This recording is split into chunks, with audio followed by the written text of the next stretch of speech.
नमस्कार दोस्तों techno solution में एक बार फिर आपका स्वागत है। दोस्तों आज मैं आपको कुछ बेसिक टिप्स दूंगा जो कि कॉफ़ी मशीन को रिपेयरिंग करते हुए आपके काम आएगी। दोस्तों कई बार क्या होता है दोस्तों कि मशीन्स में हमारे जो थिम्बल्स होते हैं ना वो टूट जाते हैं, तो हमें थिम्बल को चेंज करना पड़ता है। तो हम थिम्बल को चेंज कर देते हैं, लेकिन साथ में ना इसमें ना टेपिंग लगा देते हैं, क्योंकि इससे स्लीप तो हमारे पास होती नहीं है।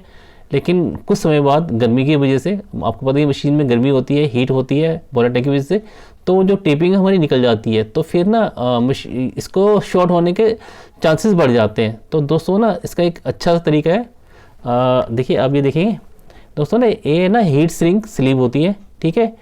तो इसको किस तरह से काम करता है, किस तरह से इसको अप्लाई करना है, आपने क्या करना है दोस्तों, इसको इसके अंदर डाल देना है, ठीक है।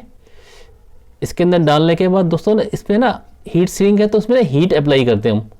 देखिए कैसे करना है आपने, मैं एक ना सोल्डरिंग आयरन से ले लेता हूँ, ठीक है। और इसको ना इसको अप्लाई करता हूँ मैं।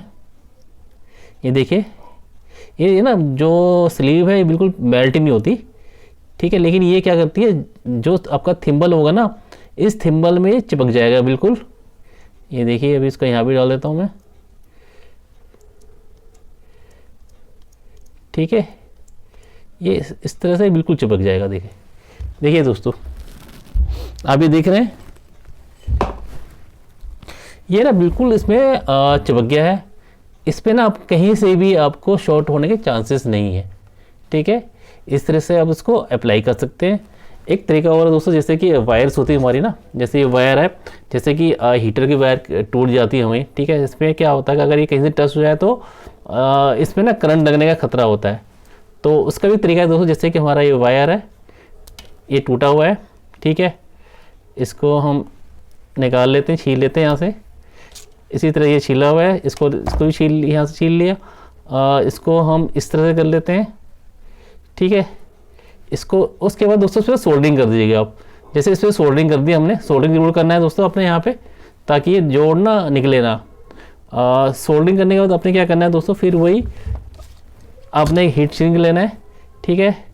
ऐसे लेना है हीट सिंक को, ऐसे लेना है इसको, और यहाँ पे लगाकर इसको ना, इसको फिर दोबारा हीट कर दीजिए आप। इसको हीट करने के लिए फिर वही आपके पास आयरन होना जरूरी है। देखिए ये ना पूरा इसमें वायर के साथ चिपक जाएगा बिल्कुल ही। ये देखिए इस तरह करिए आप। इससे क्या होगा दोस्तों ना, जो वायर है ना उसके शॉर्ट होने का या कहीं से टच होने का ना कोई भी खतरा नहीं रहेगा। इस तरह इसको अप्लाई करना है आपने। ये देखिए बिल्कुल ना ये इसके साथ चिपक जाएगी, ठीक है। ये देखिए इसको यहाँ से भी कर लिए। ये देखिए दोस्तों, अब देखो दोस्तों ना, ये ना अब ये यहाँ पे लग गया है, बिल्कुल ये चिपक गया है, ये कहीं पे भी नहीं जाएगा आपका, बिल्कुल इस तरह ही रहेगा ये, चाहे जितनी भी गर्मी हो जाए, क्योंकि इसके अंदर हीट सिंक के अंदर काफ़ी ज़्यादा टेम्परेचर को सहने की शक्ति होती है, तो ये बिल्कुल नहीं हटेगा, ठीक है दोस्तों। दोस्तों कई बार ना हमें क्या होता है कि ये इस तरह के थिम्बल्स होते हैं ना, ये थिम्बल्स मतलब करेक्टर होते हैं, इसमें ना थिम्बल लगे रहते हैं कई बार ना, तो वो थिम्बल क्या लूज होते हैं। जैसे कि लो वाटर, अब जैसे पीसीबी देख रहे हैं ना, इसके अंदर ये लो वाटर के कनेक्शंस होते हैं या पावर सप्लाई कनेक्शंस होते हैं। जैसे ये पावर सप्लाई में ये लगा रहता है, ठीक है। ये ऐसे लगा रहता है, ये ऐसा लगा रहता है, लेकिन कई बार ना इसके ये ना ढंग से बैठता नहीं है और इसके कनेक्शंस लूज हो जाते हैं, ठीक है। तो उसमें ना दोस्तों काफ़ी दिक्कत होती है, हमें बार बार एडजस्ट करना पड़ता है। तो दोस्तों इसका भी एक तरीका है, इस तरह का ये थिम्बल है, ठीक है। ये थिम्बल देख रहे हैं आप, थोड़ा मैं जूम कर देता हूँ। ये आप देख रहे हैं थिम्बल्स, तो स्पेशली ये इसके लिए होता है, इन कनेक्टर के लिए होता है। पहले तो उसकी लेग थोड़ी छोटी कर देते हैं, ये लेग छोटी कर दिया, ठीक है दोस्तों। इससे लेग छोटी कर दिया। अभी मैं इसको वायर अप्लाई नहीं कर रहा, मैं ऐसे ही लगा के आपको दिखा रहा हूँ मैं इसको। चलिए मोटी वायर है, इस वायर को ले लेते हैं, छोटी सी वायर को, ठीक है। ये ऐसे लगा दिया हमने, ठीक है दोस्तों, ऐसे लगा दिया। अब देखिए उसको ऐसे जोड़ देते हैं हम, ठीक है। इसी तरह से इसको भी जोड़ देते हैं,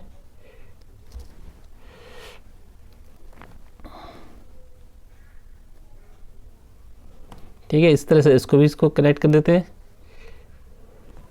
ठीक है दोस्तों, ये है कनेक्टर्स हो गया हमारा। ये दोस्तों ना इसके अंदर जाता है, ये है, ये ऐसे जाता है, ये देखिए। ठीक है, ये ज़्यादा, तो ये क्या होता है कई बार ना ये लूज़ हो जाता है, जैसे हिलाते हैं कुछ हिलता है तो लूज़ हो जाता है। तो दोस्तों ना इसका एक तरीका है, फिर इसमें आप क्या करें, इसको ऐसे ही रहने दें बिल्कुल। ठीक है, इसमें ना आप जो एक ग्लू गन होती है ना उसको अप्लाई कीजिए दोस्तों। आप जैसे देखिए दोस्तों मेरे पास ये ग्लू गन है, ठीक है, इसको अप्लाई करिए इसमें। ये देखिए दोस्तों, इस तरह इसको अप्लाई करेंगे, इसको अप्लाई कर लो इसको आप। ठीक है, इसको इस तरह से अप्लाई कर लेंगे हम और इसको थोड़ा सा वेट करेंगे सूखने का।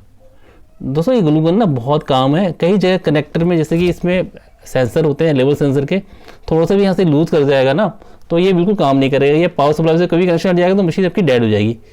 तो आपने ना ये अभी इसमें थोड़ा गीला है दोस्तों, थोड़ा सूखने दो उसकी। तो इस तरह से ना आप उसको हिलाएंगे बिल्कुल, ये बिल्कुल नहीं हिलेगा आपका, बिल्कुल टाइट रहेगा। दोस्तों इसी तरह की वीडियो दोस्तों मैं आपके लिए लेके आता रहता हूँ। मेरे वीडियो आपको अच्छा लगे तो प्लीज़ इसको लाइक कर दीजिएगा और दोस्तों जो मेरे चैनल उसको भी सब्सक्राइब कर दिए। थैंक यू दोस्तों, धन्यवाद।